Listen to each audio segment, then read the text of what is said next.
Hello there, and my name's Garry Foster, and welcome to my solo debut save in Football Manager 21. The theme of my save is one of rebuilding, whether it's a club that's fallen on hard times or a club that's trying to break the glass ceiling and trying to create their own little bit of history and to go further than before. So as you can see, I've taken a leaf out of my brother Barry's playbook, and my save will be starting off with Melbourne Victory in the Australian A-League. This will be my first ever save in the A-League, because normally I start off in the lower leagues of the UK. But as Barry is a quite strong supporter of the A-League, and he suggested that I have a crack at an A-League save. So here we are. The A-League is very interesting when compared to other leagues, because you deal with salary cap restrictions, age restrictions, and also registration restrictions as well. There's no relegation from the top flight, that's as yet, but things could be changing in the not too distant future. So, as I mentioned, I'm doing a save with Melbourne Victory, who are recognised as probably one of the best supported clubs in the A-League. And for a Sydney-sider, doing a save on Melbourne is probably akin to a Manchester United supporter doing a save on Manchester City, or an Arsenal fan doing a save on Tottenham Hotspur. The rivalry is quite intense, but I thought it would be quite an interesting challenge. Victory have won 4 Australian Final Series championships. They've won 3 A-League premierships, a pre-season challenge, as well as an FFA Cup, and they're the only team to have won all 4 domestic trophies in the modern era of Australian football. They've also competed in the Asian Football Championship on 7 occasions, and most recently in 2020. They've not been terribly successful, because it's where the A-League is certainly A-League teams are certainly a small fish in a big pond when it comes to the Asian Championship. Melbourne Victory's colours are navy blue, white and silver, which are the traditional sporting colours of their home state of Victoria. The club's home kit is traditionally an all navy blue affair with a white chevron design, and they are colloquially known as the Big V. It can be argued that Victory's problems have been simmering for the last 2 to 3 years. In the 2018-19 season, they did reasonably well by finishing 3rd in the competition, but they came unglued in the semi-final series, and Sydney FC bundled them out 6-1, and it was quite a demoralising victory as well for Sydney. Victory themselves were demoralised, never really got over that. There was a changeover in coach, probably more than once from memory, and there was also a huge changeover in personnel. They were looking forward to a better 1920 season, but that basically turned into a disaster for them, finishing 10th, which I think is probably their lowest finish ever in the A-League competition. As you can see from the start of the current A-League season, things have gone from bad to worse for Melbourne Victory, and with no end in sight to their problems, I've decided to step in and see if we can at least lift them up the ladder and try to rekindle some of their glory days. This season things have actually turned quite toxic, because they suffered a crushing 6-1 defeat to their crosstown rivals Melbourne City FC. Whipped in towards that near post, and it flicks in for Melbourne City. Down the boot against Markovic. Lovely delivery, and City have their second. 2-on-1. Noon delivers, and the header from Roston Griffiths for number 3. Melbourne City are dominating the top. Oh! Squeezed it in for number 4. Max Croken didn't know where to look. Again, the boot sliding McLaren in, tapping. It's 5. Still going, Nathaniel Atkinson. And look at the numbers for City here as they hunt a sixth. And they get it! Kolakovsky! It was a bitter pill for this proud club to take. This derby defeat led for some extraordinary headlines in the press. Victory fans were far from happy. There was no end in sight for the coach to turn it around, and rumours were swirling around for his replacement. In real life, he's still entrenched, but we don't really know for how much longer. As I said, the 6-1 defeat to Melbourne City didn't sit at all well with the fans, and if you know Melbourne Victory fans, second place in a derby is just not good enough. They turned up at the training field saying with a sign saying that the line has been crossed, and they let the fans know, or the fans let the club, players, board know that this simply wasn't good enough, and the knives are still out for the coach. So with that in mind, and against this toxic background, I've decided to take the victory on in this A-League save.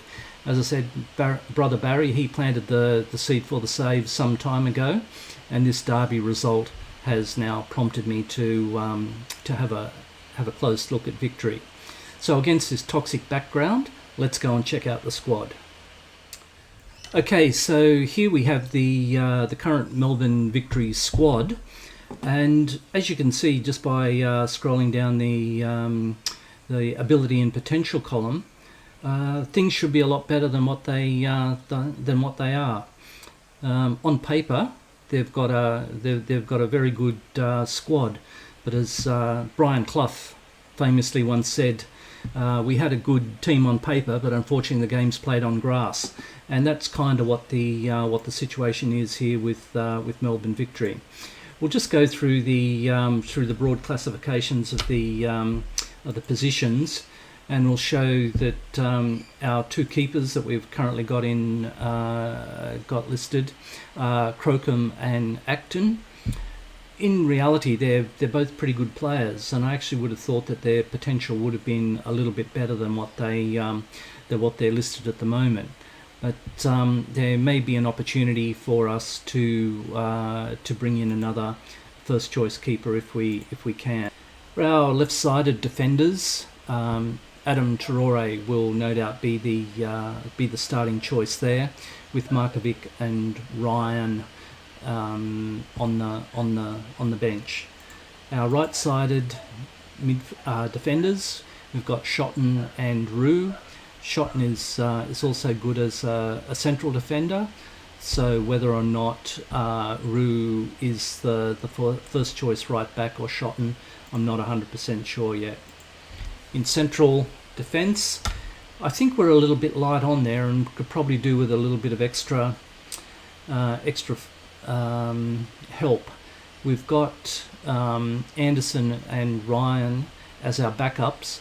Broxham, whose preferred position is defensive midfielder or central midfielder. So once again, I'm not quite sure what the starting composition of that side will be. We're playing with a 4-3-3 wide with a defensive midfielder.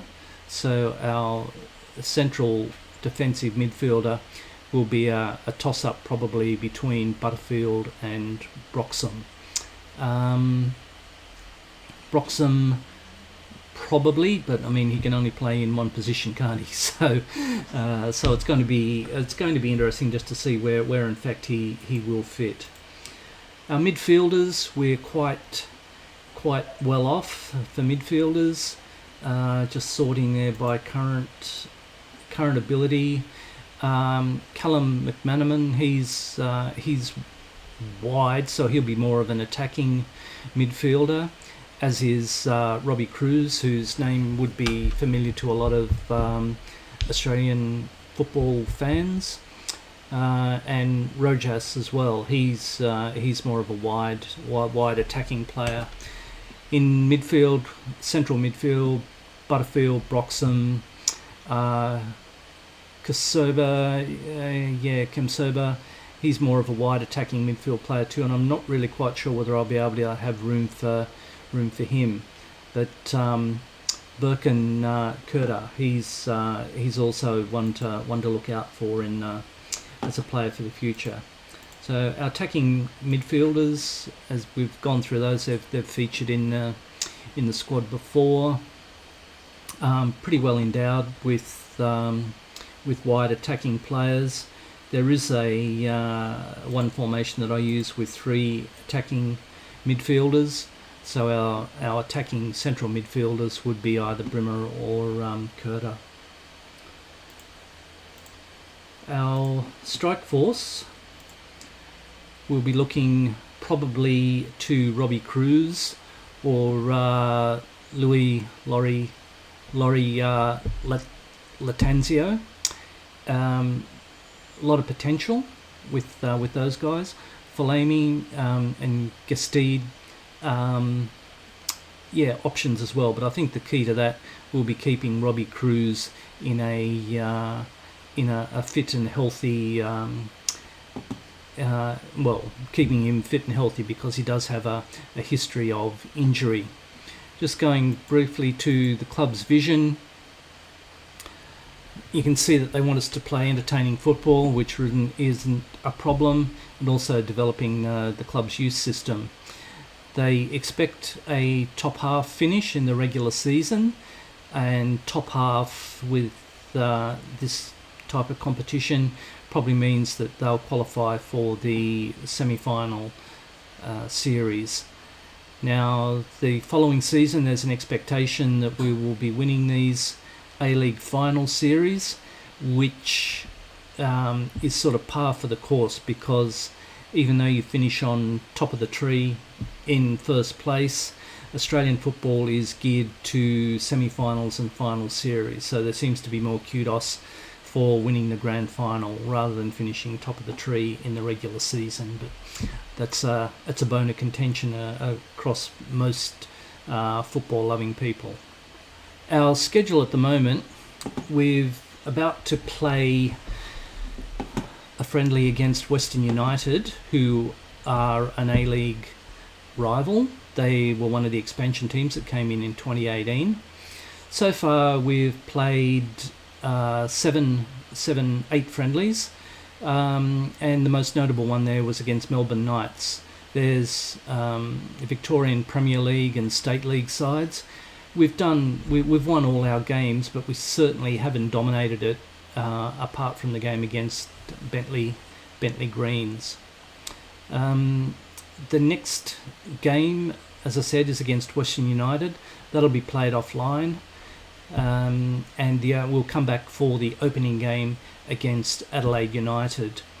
The following game will be against Wellington Phoenix, which we will probably also do, because I think the most interesting game coming up on the horizon is the derby game against Melbourne City.